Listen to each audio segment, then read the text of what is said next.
দীর্ঘ ৪৫ বছরের আত্মগোপনেও শেষ রক্ষা হল না। অবশেষে ডিবির জালে ধরা পড়লেন সাবেক রাষ্ট্রপতি জিয়াউর রহমান হত্যাকাণ্ডের অন্যতম সাজাপ্রাপ্ত আসামি মেজর অবসরপ্রাপ্ত মোজাফফর হোসেন। গ্রেপ্তারের পর তাকে হস্তান্তর করা হয়েছে সেনাবাহিনীর কাছে। ১৯৬৭ সালে পাকিস্তান সেনাবাহিনীতে কমিশন পাওয়া মোজাফফর স্বাধীনতার পরে যোগ দেন ইস্ট বেঙ্গল রেজিমেন্টে।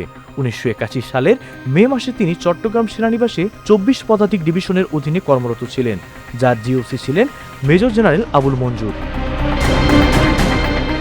১৯৮১ সালে ৩০ মে ভোররাতে চট্টগ্রাম সার্কিট হাউসে হামলা চালানো ঘাতক দলের অন্যতম সদস্য ছিলেন এই মোজাফফর। ঘটনার দিন সহযোগীদের সাথে নিয়ে তিনি প্রথম রাষ্ট্রপতির কক্ষটি খুঁজে বের করেন। এরপরই একদল বিদ্রোহী সেনা নির্বিচারে ব্রাশ ফায়ার করে হত্যা করে জিয়াউর রহমানকে। হত্যাকাণ্ডের পর পালিয়ে যান মোজাফফর। তাকে ধরিয়ে দিতে ঘোষণা করা হয় পুরস্কার। সামরিক আদালতের বিচারে ১৩ কর্মকর্তার ফাঁসি হলেও মোজাফফর থেকে যান ধরাছোঁয়ার বাইরে। গোয়েন্দাদের ধারণা, দীর্ঘ সময় ভারতে ছদ্মনামে আত্মগোপনে থাকার পর সম্প্রতি গোপনে দেশে ফিরেছেন তিনি। কিন্তু শেষ রক্ষা হলো না। গোয়েন্দা পুলিশের নিখুঁত নজরদারিতে অবশেষে ধরা পড়তেই হলো তাকে। আর এই গ্রেপ্তারের মধ্য দিয়ে অবসান হলো ৪.৫ দশক ধরে চলা এক পলাতক জীবনে।